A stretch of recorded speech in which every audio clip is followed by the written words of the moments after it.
Bonjour à toutes et à tous. Voici l'enregistrement audio des enseignements proposés par l'École spirituelle du Sésame lors de son cycle d'études consacré à la méditation de 6 grands conseils de cheminement donnés par les sages d'Orient et d'Occident. 6 conseils qui font partie d'une culture spirituelle universelle. Puisant dans l'immense trésor de ses sagesses, Abdenour Bidar vous invite à les découvrir et à les méditer afin de nourrir votre propre quête. Bonne écoute!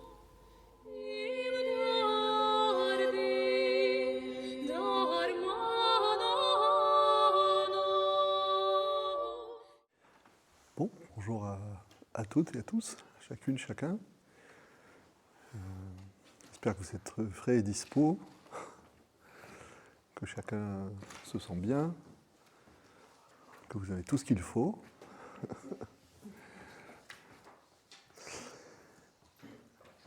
Nous continuons notre réflexion initiée hier au sujet du voyage spirituel. Hier, nous avons abordé ce que j'appellerais la dimension initiatique du voyage, c'est-à-dire le fait que ce voyage spirituel est un voyage de transformation intérieure. Nous allons continuer à explorer cette dimension initiatique, mais par le moyen symbolique. Par le moyen symbolique, c'est-à-dire par le moyen de l'une de ces grandes images que les traditions nous ont livrées pour figurer ce voyage initiatique. Et cette image, que je vais déployer sur, je dirais, tout son éventail, ou en tout cas une large partie de son éventail, c'est l'image de la traversée. L'image du voyage initiatique comme une grande traversée. Traversée au sens étymologique et puissant du terme. Traverser, c'est transpercer. Traverser, c'est passer à travers. Traverser, c'est passer de l'autre côté. On parle par exemple de traverser du miroir. Je me regarde dans le miroir, je suis à distance de moi-même, je suis séparé de moi-même et je plonge dans le miroir. Traverser du miroir. C'est la mésaventure, souvenez-vous, qui est arrivée à Narcisse. Alors on interprète toujours le mythe de Narcisse d'une manière négative. Narcisse, imbu de lui-même, épris de sa propre image, qui aime tellement son image à cause d'un amour de soi excessif, qu'il se rapproche jusqu'à plonger la tête la première dans l'eau et se noyer. Sur le plan initiatique, la signification de ce qui arrive à Narcisse s'inverse. C'est-à-dire que ce n'est pas négatif, au contraire c'est positif. C'est-à-dire que quand Narcisse tombe dans l'eau, cela signifie qu'en réalité il traverse le miroir. C'est-à-dire qu'il a commencé le voyage initiatique, qui est un voyage de plongée en soi-même jusqu'au plus profond. Et s'il se perd dans l'eau, s'il se noie dans l'eau, c'est parce qu'il va mourir et renaître.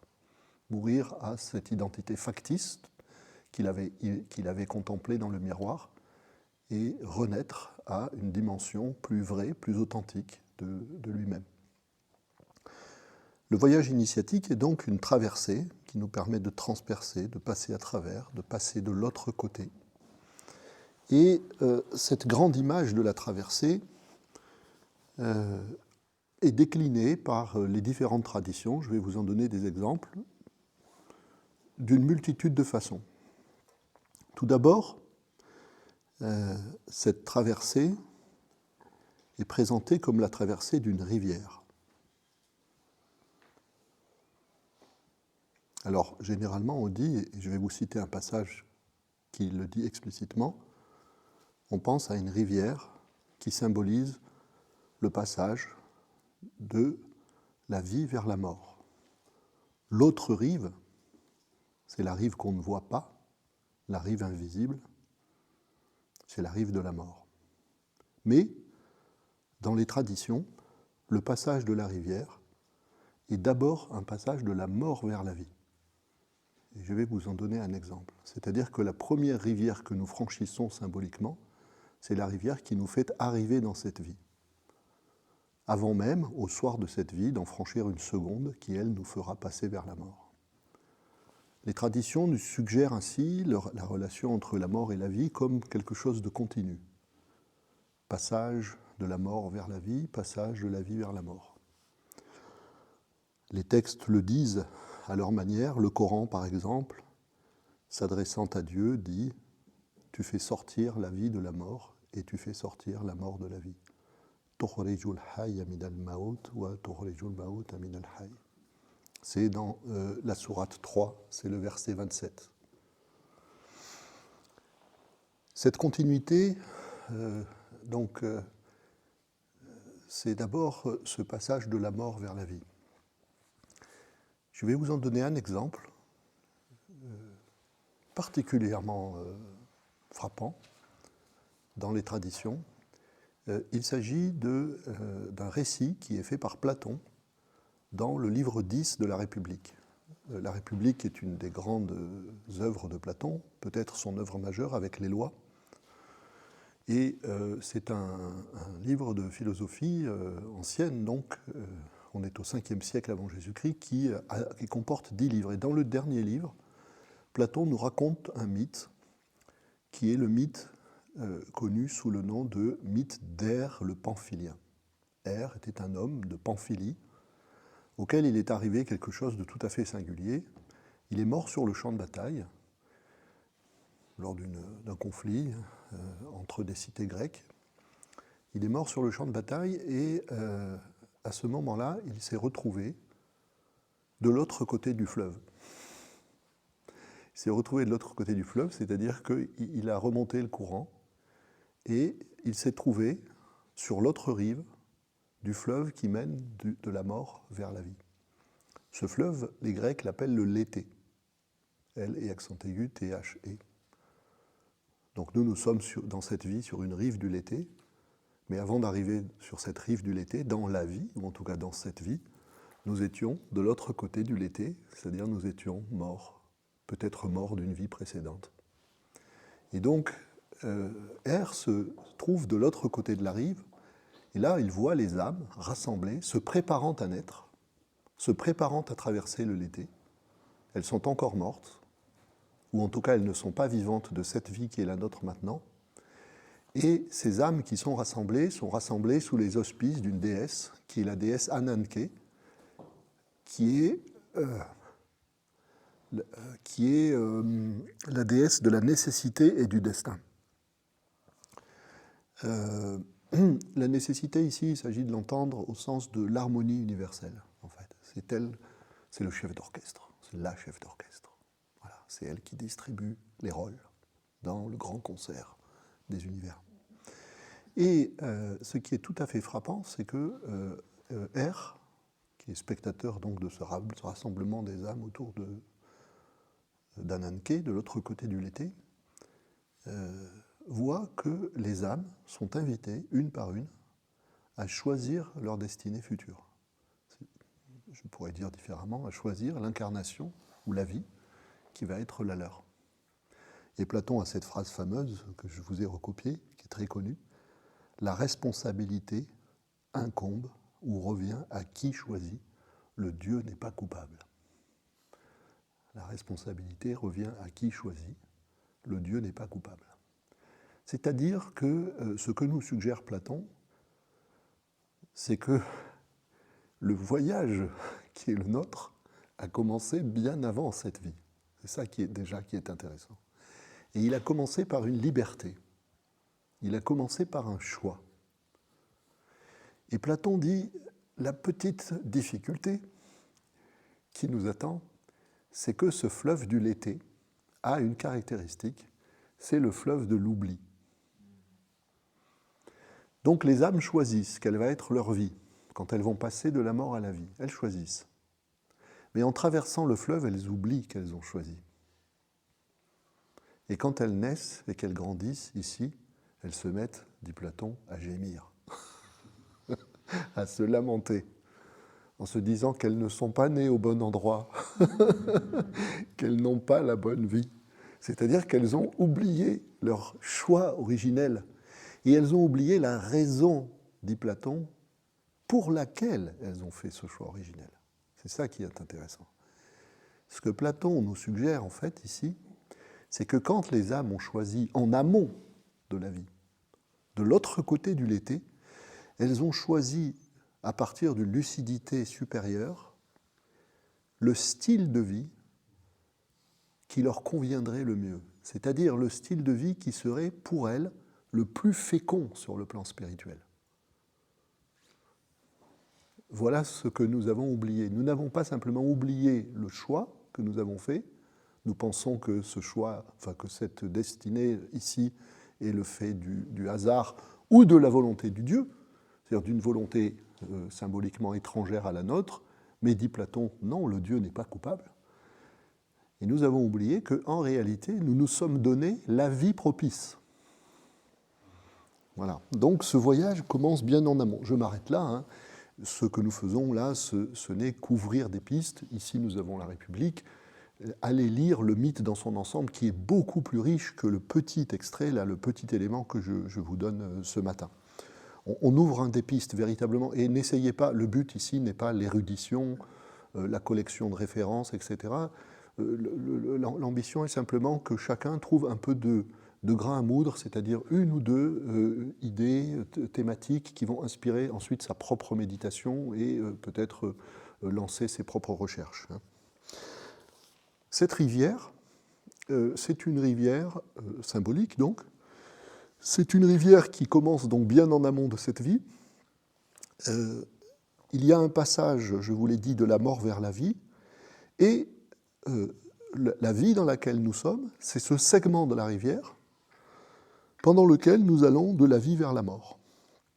Et là, le symbolisme traditionnel est très très riche, c'est-à-dire qu'il nous dit que cette rivière, on peut la traverser de trois façons. Alors, je vais vous lire quelque chose d'abord de synthétique à ce sujet. C'est quelque chose que je prends dans un livre de symbolisme traditionnel classique et majeur, qui s'appelle « Les symboles fondamentaux » ou « Les symboles de la science sacrée » de René Guénon. Il y a dans ce livre un passage, un chapitre, qui est le chapitre 56, qui est consacré au passage des eaux. Voilà, donc si vous voulez voir de manière plus développée des choses au sujet de ce que je vais raconter ce matin, vous pouvez lire ce livre. Et René Guénon cite un très grand historien de l'art et métaphysicien indien, moderne, qui s'appelait Ananda K. Kumaraswamy, qui a écrit des livres dans le domaine du spirituel qui sont majeurs, par exemple un qui s'appelle La doctrine du sacrifice, un autre qui s'appelle Hindouisme et Bouddhisme, qui est une présentation comparée de ces deux traditions. C'est vraiment une référence très sûre. Et voilà ce que dit Guénon au sujet de ce que rapporte Ananda Kumaraswamy. Ananda Kumaraswamy a signalé que dans le bouddhisme comme dans le brahmanisme, la voie du pèlerin, toujours ce symbolisme du chemin, du voyage, la voie du pèlerin représentée comme un voyage peut être mise de trois façons différentes en rapport avec la rivière symbolique de la vie et de la mort. De trois façons. Le voyage peut être accompli soit en remontant le courant vers la source des eaux, soit en traversant celle-ci vers l'autre rive, soit enfin en descendant le courant vers la mer. Voilà les trois façons possibles de traverser la rivière. Soit on remonte le courant, soit on traverse en face, sur l'autre rive invisible, soit on descend le courant, donc on ne va plus vers l'amont, mais on va vers l'aval, et on va jusqu'à la mer. Et à ces trois traversées s'attachent donc trois symboliques que je voudrais développer un petit peu.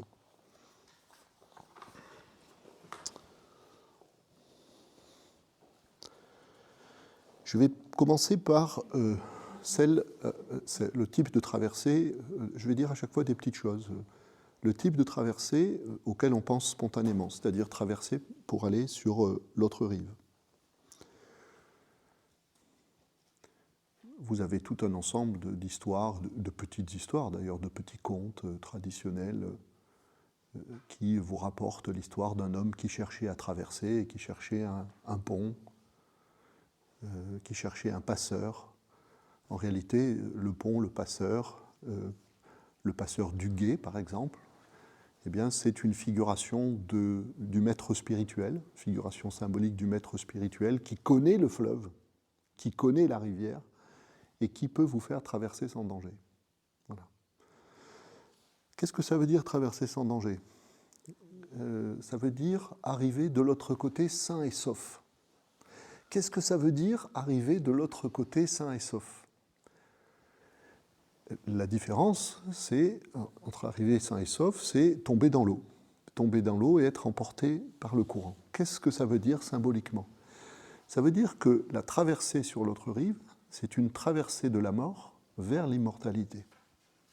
Ce n'est pas une traversée de la vie vers la mort, la traversée vers l'autre rive, d'un point de vue symbolique. La mort ne vous attend pas de l'autre côté, la mort vous attend dans le fleuve. Et celui qui arrive sain et sauf, c'est celui qui arrive sauvé de la mort. Sauf, ça vient de sauver, ça vient de salut. C'est celui qui a obtenu son salut. Et donc qui est passé de la condition mortelle, si j'étais taoïste, je dirais, à la condition immortelle. Et qui a trouvé en lui cette identité suprême dont on parlait hier, qui est arrivé au plus près de soi, parce qu'il est arrivé au plus près de la vérité de son être profond, qui est la condition d'immortalité. Donc en fait, l'autre rive, c'est la rive d'immortalité. Voilà. Donc il s'agit là, en arrivant sain et sauf, de traverser la mort vers l'immortalité. Mais pour ça, il faut trouver un passage. Il faut trouver un maître. Ou alors, il faut se souvenir, comme disait Héraclite, qu'on ne se baigne jamais 2 fois dans le même fleuve. Ça veut dire quoi, on ne se baigne jamais 2 fois dans le même fleuve ? Ça veut dire que le fleuve n'est jamais 2 fois le même. Ça veut dire que il y a un art particulier de traverser le fleuve pour ne pas être emporté. On ne se jette pas dans le fleuve de la vie n'importe où et n'importe comment. Vous voyez ? Il s'agit d'apprendre à nager. Et peut-être même de trouver quelqu'un, comme Jésus, qui, symboliquement, marchait sur l'eau. Vous voyez ? Ce symbolisme est important ici pour la traversée. Marcher sur l'eau, c'est traverser sans encombre le fleuve de la mort, c'est-à-dire trouver la vie spirituelle qui va mener vers l'immortalité. C'est être aussi, selon un autre symbolisme traditionnel, un poisson, comme un poisson dans l'eau. Comme un poisson dans l'eau, c'est-à-dire celui qui ne craint pas l'eau comme synonyme d'asphyxie, mais qui peut vivre dans le fleuve et en faire un milieu de vie. Ce qui devrait être un lieu de mort est une menace et un danger devient un lieu de vie. Voilà, donc il y a tout un ensemble de symbolismes dans lesquels je n'entre pas davantage, mais qui sont très très riches. On peut aussi, pardon, je signale autre chose, il y a aussi le symbolisme de la barque. Vous voyez, on peut trouver une barque. Une pratique spirituelle, c'est une barque. Vous voyez, c'est-à-dire un moyen de traverser, un moyen d'opérer la traversée. Notre-Dame de Paris va être réouverte. À nouveau, on va pouvoir s'avancer dans Notre-Dame de Paris, dans la grande nef. Le mot de nef, en français, désigne à la fois l'allée centrale d'une église et un vaisseau, un bateau. C'est-à-dire qu'un temple, une pagode, une synagogue, une église, une mosquée, c'est une nef symbolique. C'est-à-dire, c'est un véhicule, un lieu véhicule, c'est ça qui lui donne sa dimension sacrée. Pourquoi est-ce qu'il est sacré ? Il est sacré parce qu'il est un véhicule, une nef, un bateau, une barque qui nous permet d'aller sur l'autre rive. Et d'ailleurs, souvenez-vous de quelque chose, j'en reparlerai tout à l'heure. Notre-Dame de Paris, dont je parlais, est située sur l'île de la Cité. C'est-à-dire que la nef est arrivée sur l'île. Elle est arrivée de l'autre côté. Et on verra tout à l'heure, dans le symbolisme de la traversée, la place particulière d'un autre symbole, qui est le symbole de l'île. Et quand la barque est arrivée de l'autre côté, la nef est renversée. La nef est renversée, c'est-à-dire qu'elle a vogué, et on la retourne sur le rivage. Eh bien, la nef d'une église, c'est une barque renversée, à la fois symboliquement et physiquement. C'est-à-dire qu'elle vous a amené au terme de votre voyage. Bon, ça fait déjà beaucoup. On est juste en train de commencer. Alors, ensuite, deuxième proposition traditionnelle sur le plan symbolique, relative à la rivière, on peut aller vers l'amont, c'est-à-dire on ne traverse pas en face, on remonte le courant. Alors là vraiment, il faudrait une séance entière à ce sujet parce que c'est tellement riche. D'abord, qu'est-ce que ça veut dire qu'on remonte le courant ?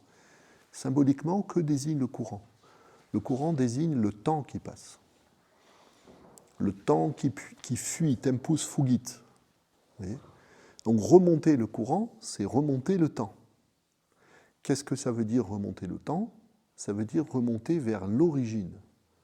Remonter vers ce qui est à l'origine, au fondement, vers ce qui est le principe créateur de l'espace et du temps.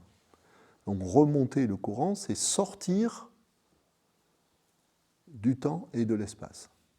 Aller au point source, au point de surgissement du temps et de l'espace. Symbolisme de la source, soit dit en passant. C'est la raison pour laquelle, dans les traditions monothéistes, le paradis, Pardès, le jardin, Jannat, comme dit la tradition islamique, ce jardin est représenté comme étant traversé par des fleuves, 4 fleuves, toujours ce symbolisme de la rivière, et ces 4 fleuves, lorsqu'on les remonte, conduisent à l'arbre de vie, qui est au centre du paradis. Qu'est-ce que ça veut dire qu'il remonte à l'arbre de vie ? Ça veut dire qu'il remonte précisément à la source de toute vie, à la source de toute réalité, à la source de toute existence. Vous voyez ?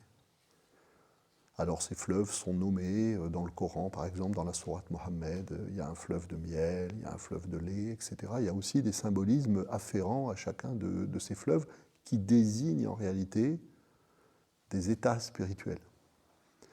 Le lait est un état spirituel, le miel est un état spirituel, le vin est un état spirituel, l'eau est un état spirituel. Bon, je ne développe pas. Et c'est ce récit des 4 fleuves, on le trouve aussi dans la Genèse, au début de la Genèse, livre 2. Alors, la petite particularité ici sur le plan symbolique, qui est plus qu'une petite particularité, représentez-vous ces fleuves du paradis. Ils courent sur le paradis, ils descendent et on peut les remonter, puisqu'on est toujours dans cette thématique de la remontée du fleuve, et ils arrivent à l'arbre de vie. Qu'est-ce que ça veut dire symboliquement ? Représentez le vous, ou vous le vous, de la manière la plus simple sur le plan géométrique ou spatial. Vous remontez le fleuve et vous arrivez à l'arbre de vie. C'est-à-dire que ce qui est suggéré symboliquement, c'est qu'il y a 2 temps de la traversée, 2 étapes de la remontée du courant et 2 directions successives de la vie spirituelle. Il y a d'abord une première dimension de la traversée qui est horizontale, et il y a ensuite, par l'arbre de vie, une deuxième direction de la traversée qui est verticale. D'où le sens subtil, en réalité, de la remontée du courant. C'est-à-dire qu'on remonte le courant non pas seulement parce qu'on va contre le courant dans le sens horizontal, mais parce que la dernière étape de cette remontée, c'est une montée.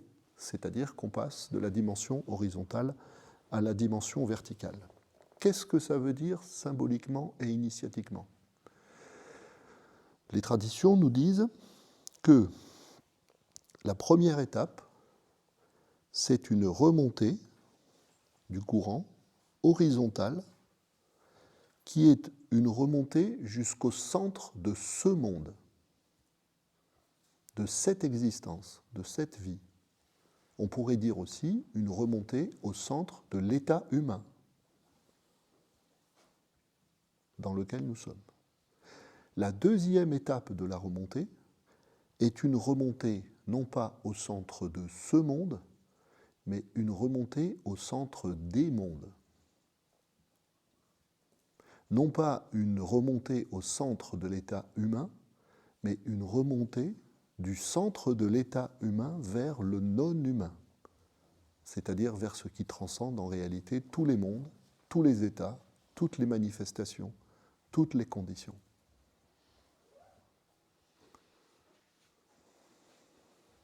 Je ne développe pas davantage ça, c'est-à-dire cette idée qu'en réalité, la remontée finit par culminer dans ce que nous appelions hier l'Atman, c'est-à-dire le soi suprême, au plus près de soi pour l'être humain, ce soi universel, cette essence universelle, cette conscience universelle que les hindous appellent Atman. Mais c'est bien ce qui est visé par, de manière ultime par cette deuxième étape de la traversée. C'est ce que les hindous, cet état d'Atman, appellent l'état inconditionné, c'est-à-dire qui est au-delà de toute condition, au-delà de toute manifestation. Et c'est la raison pour laquelle, dans un autre symbolisme qui est lié à celui dont je vous parle ce matin, qui est le symbolisme de l'échelle, c'est la raison pour laquelle, de part et d'autre de l'échelle, les montants dépassent le dernier barreau.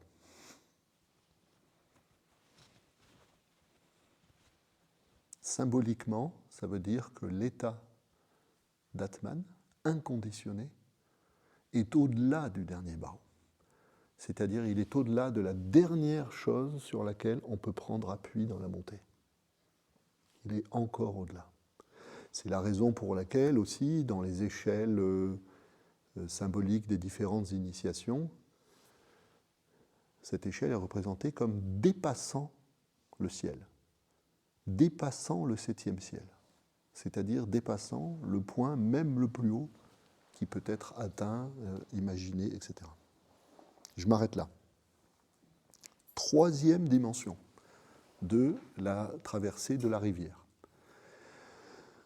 Cette fois-ci, à l'inverse, on ne va plus vers la source, on ne remonte plus le courant, on ne va plus vers l'origine de toute chose, on va en aval, vers la mer. La rivière se jette dans la mer, le fleuve se jette dans la mer. Cette mer symbolise ce que les soufis, par exemple, appellent Bahr al-Ahadiyya, c'est-à-dire l'océan de l'unité. C'est-à-dire le lieu où tout ce qui était séparé est rassemblé.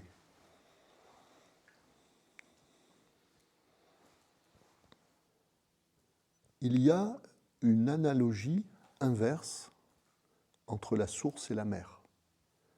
Si vous remontez le courant et que vous arrivez à la source, si vous descendez le courant et que vous arrivez à la mer, vous arrivez au même endroit. Il y a quelque chose de circulaire. C'est-à-dire que la source et la mer sont les deux faces d'une même réalité. Ce qui est caché dans la source est visible ou apparent dans la mer.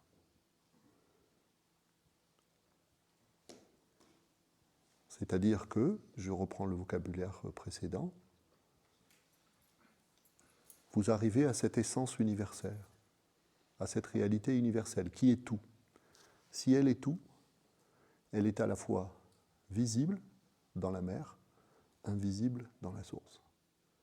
Elle est à la fois le rien, ou le vide, la source qui semble surgir de nulle part, et le plein, la plénitude de la mer dans laquelle tous les êtres vivent.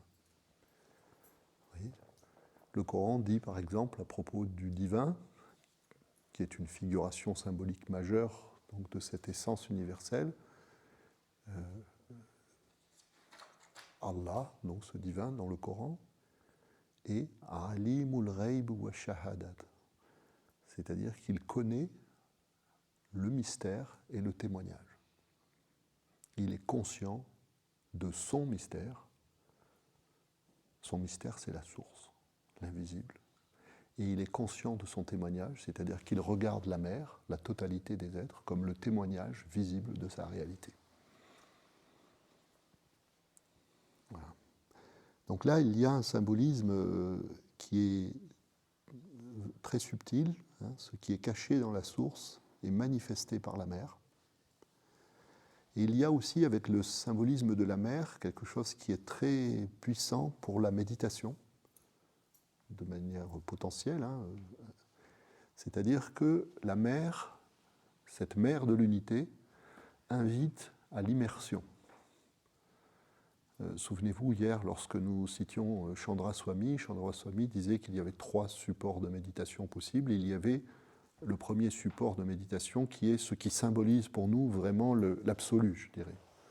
Eh bien, la mer est la grande image de moi-même m'immergeant dans la mer, a toujours été pour la méditation une image très, très prisée. Parce que par l'image de l'immersion dans la mer, ce que l'individu s'exerce, la pratique spirituelle c'est un exercice, s'exerce à vivre, c'est la réintégration de son petit moi séparé dans l'océan de l'unité. Comme le dit la Mundaka Upanishad, cherche un maître que tu trouveras absorbé dans le Brahman. C'est très puissant. Un maître ou cherche une pratique, cherche une vie, un mode de vie dans lequel tu pourras faire cet exercice de descendre dans la mer, c'est-à-dire en réalité de te faire baptiser.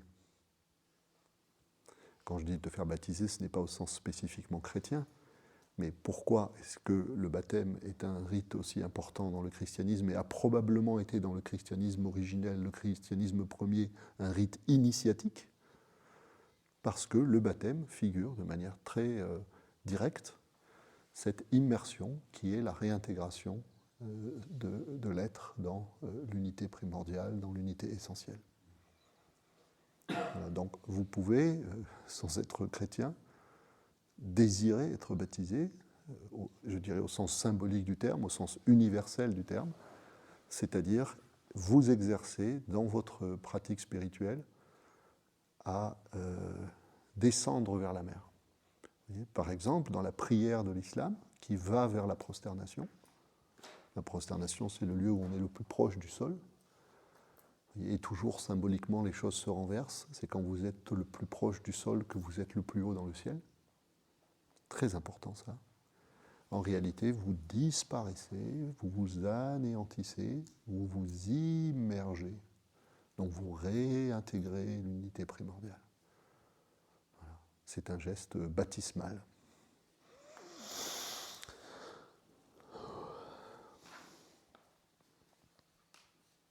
Mais, on continue, le voyage comme traversée. L'océan ne symbolise pas toujours le point d'arrivée. La traversée du spirituel est présentée également dans les traditions comme la traversée d'un océan, et pas seulement d'une rivière, mais cette fois-ci d'un océan tumultueux, d'un océan qui symbolise l'illusion, le mouvant. Par exemple, dans le même passage que je vous citais hier, Adi Shankara, nous dit la chose suivante au sujet de cet océan. Donc là, on passe à autre chose. On laisse de côté la rivière. On est arrivé à la mer. Ça y est, on est à la mer. Bon, cette mer est un symbolisme qui est un symbolisme, comme tout symbolisme d'ailleurs, ambivalent. Ça peut être l'océan de l'unité dans lequel vous vous immergez, mais ça peut être l'océan de l'illusion dans lequel vous vous perdez. Donc attendez avant de mettre votre maillot de bain. Lisez Shankara par exemple avant de plonger, au cas où. Bon. Shankara écrit, c'est vraiment le même passage que celui que je vous ai lu hier et je vous ai gardé aujourd'hui ce qui concernait l'océan. Si le disciple, quelqu'un qui suit une voie, si le disciple possède le contrôle de soi et les vraies qualités d'un disciple, ne dit pas lesquelles elles sont, peut-être qu'il sait nager, ce maître, le maître, donc, devrait lui faire rapidement traverser le grand océan de son ignorance intérieure sur le radeau de la connaissance de l'absolu. Vous voyez, donc là, vous avez ce symbolisme dont on parlait tout à l'heure. Ce n'est pas une barque, c'est un radeau, mais en effet, il faut la suggestion ici, l'allusion spirituelle, c'est qu'il faut un radeau. Il faut trouver un radeau pour traverser ce qui est ici, non pas l'océan de l'unité, mais le grand océan de notre ignorance intérieure. C'est-à-dire, en réalité, c'est la meilleure façon, l'océan, symboliquement, d'imager notre vie de conscience. Si vous rentrez en vous-même et que vous regardez ce qui se passe en vous, vous êtes effectivement dans un océan, c'est-à-dire il n'y a rien de stable. Tout fluctue, comme disait Blaise Pascal. Au point même que, disait Pascal, ce qu'on appelle le moi, en prétendant trouver une stabilité à quelque chose en soi, comme s'il y avait quelque chose qui perdurait, c'est une fiction. C'est une fiction psychologique, parce que je suis tellement différent de moi-même, je fluctue tellement d'un instant à un autre. Là, je suis en train de réfléchir, je suis en train de parler, puis tout à l'heure, j'aurai faim, et puis après, je me sentirai bien, puis après, je me sentirai pas bien, et puis, etc., etc., etc. Voilà, il est là l'océan, en fait. Le grand océan de l'ignorance intérieure, où, voilà, de l'ignorance Vous vous souvenez de cette belle définition du présent que donnait un philosophe, il disait « le présent, c'est ce qui n'en finit pas de n'être plus ». Voilà.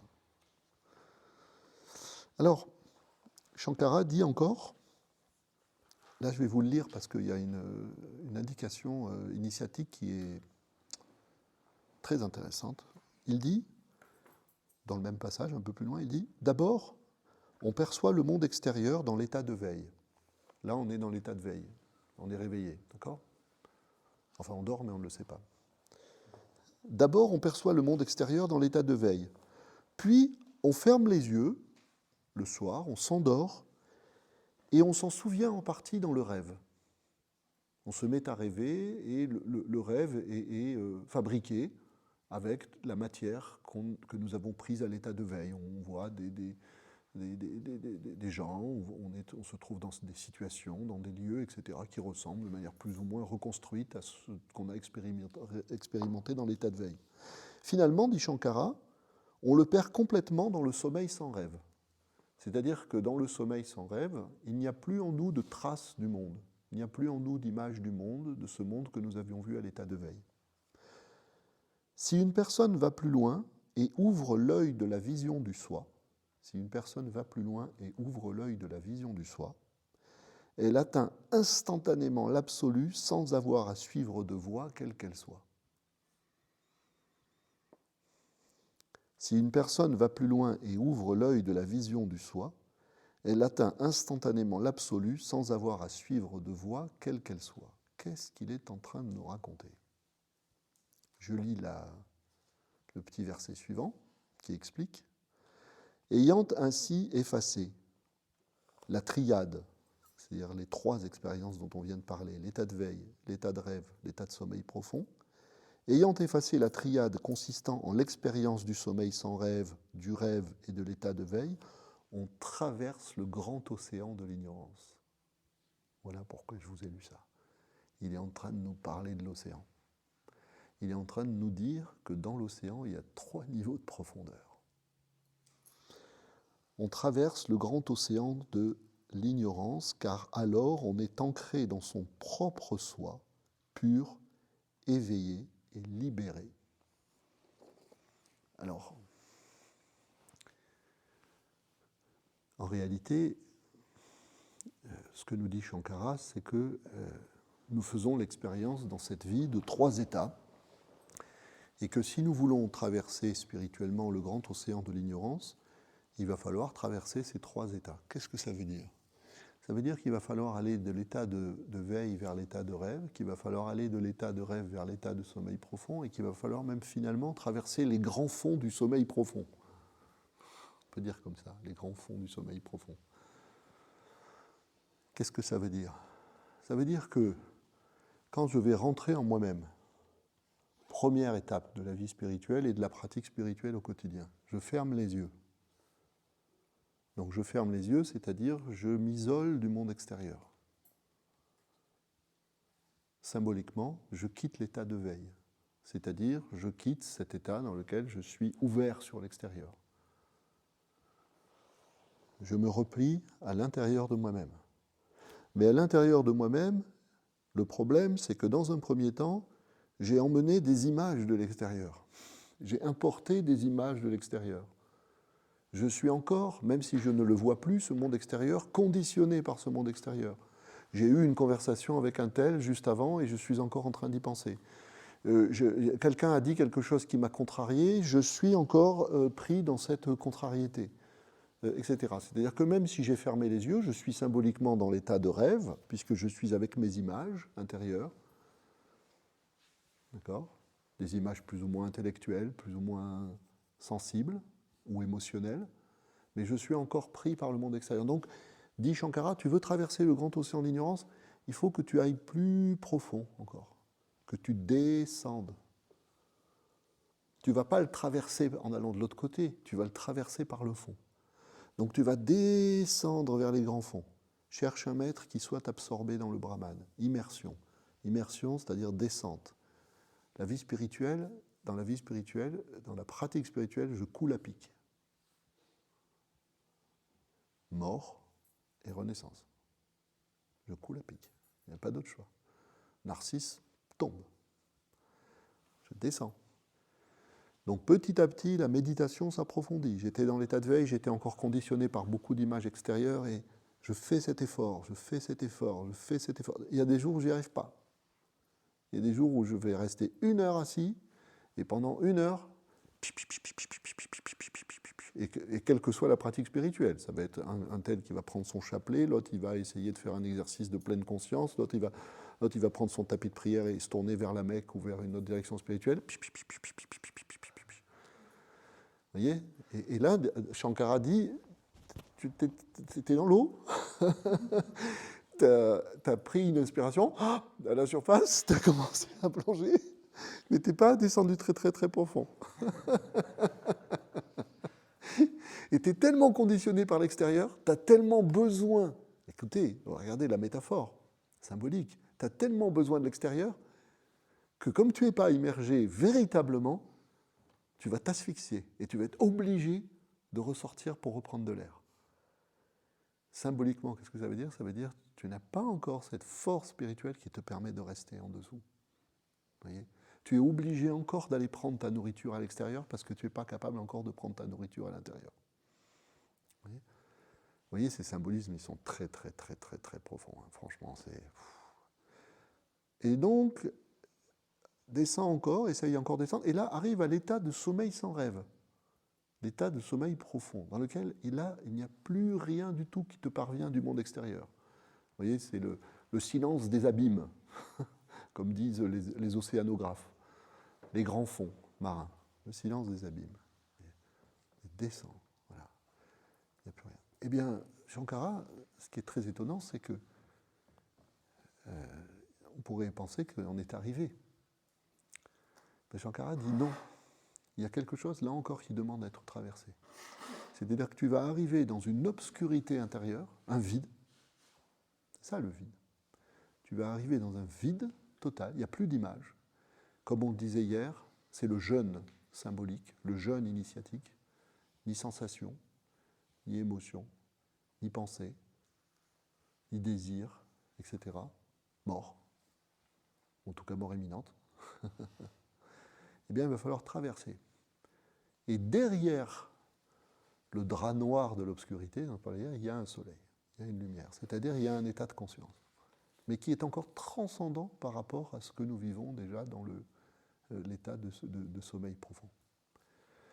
Voilà, donc c'est vraiment un symbolisme dans lequel, là, on entre simplement un peu, Et c'est à la suite de cela que Shankara dit sa fameuse phrase, une fois que tu as traversé l'état de sommeil profond, je vous la répète, on en a parlé, l'éveillé sent, vous vous souvenez, l'éveillé sent, je suis non né, immortel, au-delà de la mort, du danger et de la peur, omniscient, pur, et je vois tout.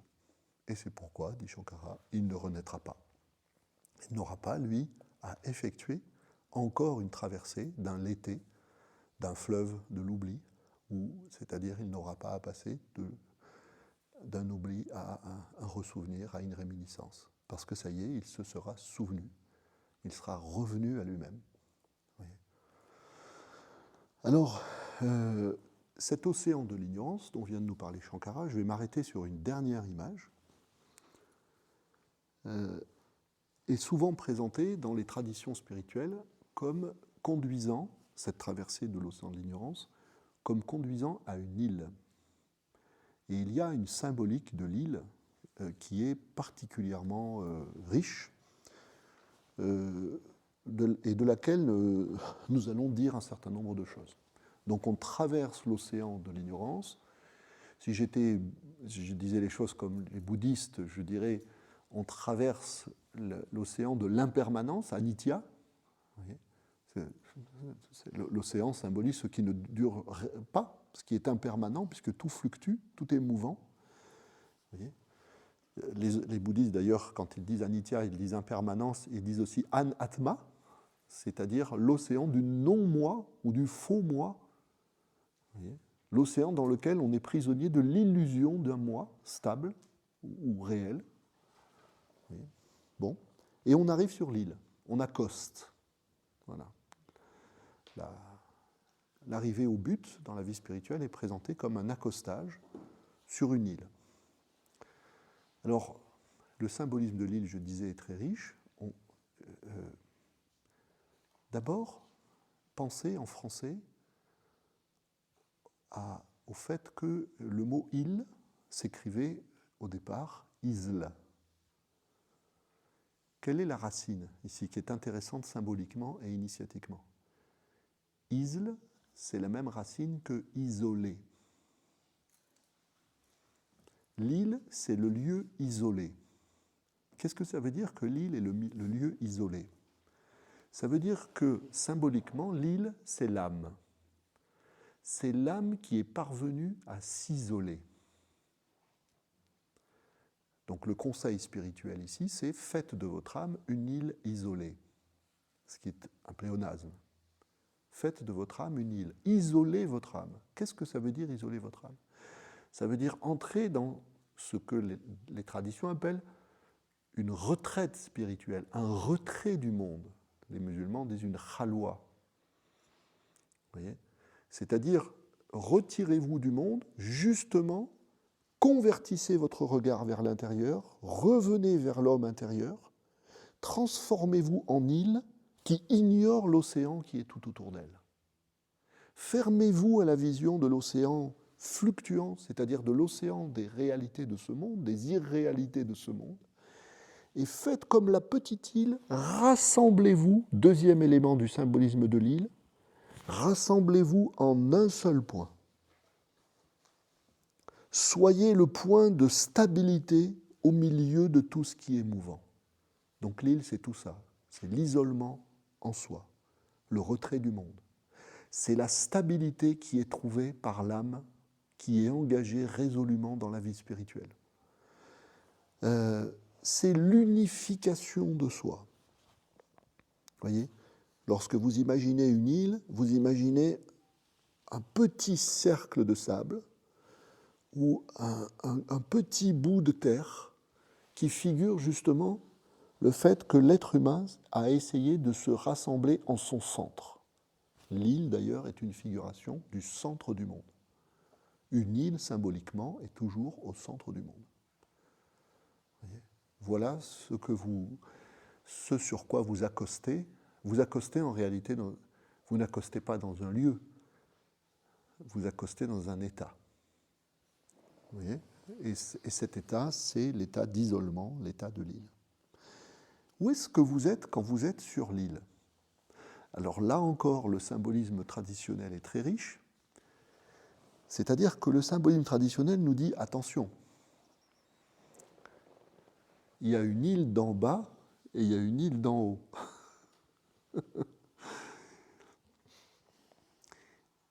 Il y a une île d'en bas et il y a une île d'en haut. C'est-à-dire que quand vous arrivez sur la première île, au centre de l'océan de l'ignorance, vous accostez seulement sur l'île d'en bas. C'est exactement le même symbolisme que celui dont on parlait tout à l'heure. Vous vous souvenez quand je vous disais que la traversée se faisait en 2 étapes, d'abord horizontale et ensuite verticale.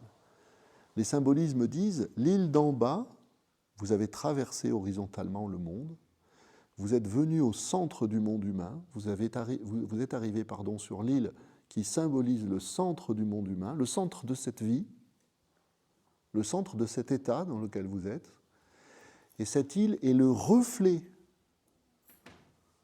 encore un seau d'eau dans lequel se reflète la lumière.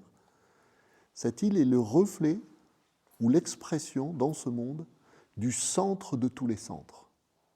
C'est-à-dire non pas simplement du centre d'un monde, comme l'île d'en bas, mais l'île d'en haut est le centre des centres, c'est-à-dire le centre des océans de tous les univers. Vous allez d'abord arriver au centre de l'île de cet univers, et de là, vous pourrez prendre l'ascenseur vers la perfection, c'est-à-dire vous pourrez monter dans ce qu'on appelle les états supérieurs de l'être, c'est-à-dire que vous pourrez aller de perfection en perfection, jusqu'à l'état d'Atman, jusqu'à l'état inconditionné. Et on retrouve donc ce symbolisme d'une traversée qui se fait en 2 temps, d'abord d'une traversée de la mer, et ensuite d'une traversée des cieux, une traversée souvent, dit-on, des 7 cieux, qui correspondent à 7 perfections spirituelles superposées. Donc en réalité, vous allez être d'abord cet homme qui est isolé du monde, et là vous êtes l'île d'en bas. Donc déjà travailler à être l'île d'en bas, à s'isoler du monde, à rentrer en soi. Et, qui sait, un jour, au terme du voyage spirituel, au terme des termes, vous ne serez plus l'homme qui s'est isolé du monde, d'un monde, mais vous serez l'Atman qui est isolé des mondes.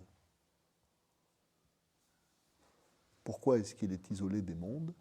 Parce que ce principe de toute chose est au-delà de toute chose. Vous voyez ? Voilà, donc là, on a vraiment un symbolisme qui est très puissant. Si on veut dire d'une autre manière, et je m'arrêterai là, si on veut dire d'une autre manière, ces 2 traversées, d'abord vers l'île d'en bas, et ensuite cette traversée verticale, cette percée des cieux, si vous voulez, vers l'île d'en haut. On peut dire que la première phase, quand je dis on peut dire, c'est que je le transmets, hein, je ne vais pas inventer, c'est pas moi qui l'ai trouvé.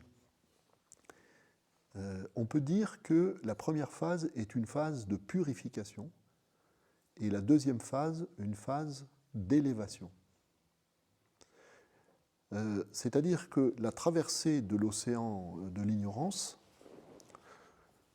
nous purifie, encore quelque chose d'ailleurs qui est lié au symbolisme de l'eau. Je parlais tout à l'heure du baptême. Un musulman, avant de faire sa prière, fait ses ablutions. Et dans différentes traditions spirituelles, un hindou va se baigner rituellement dans le Gange. Vous voyez, il y a toujours cette idée que l'eau, c'est le lieu, c'est-à-dire le temps, en réalité, de la purification. Donc la traversée du grand océan de l'ignorance, c'est le temps de la purification. Qu'est-ce que ça veut dire, la purification ? La purification, c'est justement l'effort par lequel l'âme se défait de tout ce qui est inessentiel, se défait de toutes ses illusions, de tout ce à quoi elle est attachée dans ce monde et dont elle n'a pas essentiellement besoin, en réalité. Vous voyez ? Donc lorsque l'âme est arrivée sur l'île d'en bas, symboliquement, ça veut dire que l'âme est purifiée. Et l'âme pure, cette âme pure, est symbolisée dans les traditions monothéistes par l'état adamique. Adam avant la chute. Adam dans le jardin d'Éden. Le jardin d'Éden est une île. C'est une île hors de l'espace et hors du temps. Et l'état adamique, symboliquement, initiatiquement, c'est l'état de l'âme revenue à sa pureté primordiale. Elle est revenue de l'illusion de sa séparation. Elle est unifiée, elle est stabilisée, elle est isolée, elle est apaisée, elle est purifiée. Adam est revenu. L'Adam originel a refait surface en vous-même, et à ce moment-là, déjà, en étant allé au plus loin, vous êtes au plus près. Vous êtes au plus près de votre nature essentielle qui est adamique, au sens symbolique. Vous êtes revenu, disent les traditions extrêmes orientales, au centre de la roue, au centre immobile de la roue qui tourne. Vous voyez ? Dans le soufisme, on dit qu'il y a 7 étapes de la vie spirituelle, ou 7 stations de l'âme, ou 7 étapes de transformation de l'âme. Eh bien, les 4 premières conduisent à cet état adamique, c'est-à-dire vous conduisent à devenir une île, c'est-à-dire à vous mettre au centre du monde humain. Le premier état de l'âme, c'est l'âme égarée. Égarée, c'est-à-dire qu'elle est dans l'océan de l'ignorance et elle ignore son ignorance.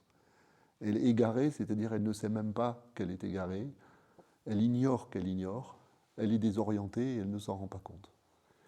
Et puis cette âme, ensuite, après avoir été égarée, deuxième étape, première étape du cheminement, elle est appelée. Elle est appelée, c'est-à-dire qu'elle se révolte. Elle ne sait même pas encore pourquoi elle se révolte, mais elle sent qu'il y a quelque chose qui ne va pas. Que la vie qu'elle mène ne lui suffit pas. Que tout cela est factice. Donc elle est appelée du plus profond d'elle-même par une voix qu'elle n'identifie pas encore, mais cette voix va lui faire prendre conscience de son ignorance, de l'étendue de son ignorance. C'est-à-dire qu'elle va se rendre compte de l'étendue de l'océan de l'ignorance dans lequel elle est. Dans lequel elle est. Et puis, cette âme va chercher un chemin, troisième étape, jusqu'à être orientée. Elle était égarée, elle est appelée, et puis la voilà orientée. Orientée, c'est-à-dire qu'elle a choisi un chemin pour sortir de l'océan. Elle a attrapé une bouée, elle est montée dans une barque. Elle a trouvé un chemin, c'est-à-dire qu'elle s'est décidée et stabilisée dans une pratique spirituelle qui, à ce moment-là, lui a fait sortir la tête de l'eau et qui a commencé à la diriger. Vous voyez ? Et puis enfin, elle accoste. Et là, elle est apaisée. Parce qu'elle se sent sauvée. C'est Adam. Premier, je dirais, donc là, vous voyez, c'est le quatrième état. Hein. Elle était égarée, elle a été appelée, elle s'est orientée et elle est apaisée. C'est-à-dire qu'elle a parcouru le chemin qui l'a amenée jusqu'à cette stabilité intérieure. Elle est devenue l'île d'en bas. Vous voyez ? Quatrième temps de la vie de l'âme. 4 étapes horizontales, 3 étapes verticales. Elle va pouvoir passer de l'île d'en bas à l'île d'en haut. D'abord, une fois qu'elle est apaisée, elle va s'élever au-dessus d'Adam, si vous voulez. C'est ce que symbolise, par exemple, dans l'islam, le voyage céleste du prophète, Mohammed, qui est monté jusqu'à la rencontre d'Allah, dit la tradition, à travers les cieux. Et dans ces cieux, il a rencontré des prophètes qui symbolisent des perfections de l'âme. Donc il s'est élevé de perfection en perfection. Et effectivement, il est parti d'abord de Jérusalem, c'est-à-dire que son voyage horizontal l'a amené jusqu'à Jérusalem, qui est une figuration du centre du monde, qui est le lieu de la présence d'Adam. Et là, Mohammed, d'ailleurs, rencontre Adam, vous voyez, avant de monter. Et ensuite, il rencontre différents prophètes. Il va de perfection en perfection. Et la première perfection, l'âme était apaisée, l'âme était stabilisée, c'est l'âme aspirée. C'est-à-dire qu'elle commence son voyage vers le haut quand elle ne voyage plus par ses propres forces, Elle ne voyage plus par ses propres forces. Mais elle est aspirée. Vous voyez ? C'est l'état spirituel très avancé dans lequel déjà un être humain ne compte plus sur lui-même. Et il ne compte plus sur aucun soutien humain, aucune perfection humaine. Vous voyez ? Il sort du monde, littéralement. Donc l'âme se sent aspirée.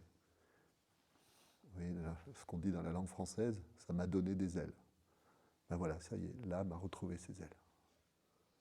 C'est symboliquement. D'accord ? Elle est d'abord aspirée, première perfection. Deuxième perfection, dit la tradition soufie. Alors, si vous lisez des choses, si vous allez chercher des choses dans les livres ou sur Internet sur ce voyage de l'âme dans la tradition soufie en 7 étapes, vous trouverez ces 7 étapes caractérisées d'une façon qui n'est pas exactement celle que je vous présente ici. Moi, je l'actualise. Hein. C'est toujours pareil avec les traditions. Il s'agit de les recueillir et de les faire signifier aujourd'hui, dans un langage qui nous parle peut-être davantage. Donc l'âme était aspirée, à un moment donné, elle est irradiée ou illuminée. C'est-à-dire que là, véritablement, c'est l'afflux des connaissances, je dirais, qui descend sur elle. L'afflux des dévoilements.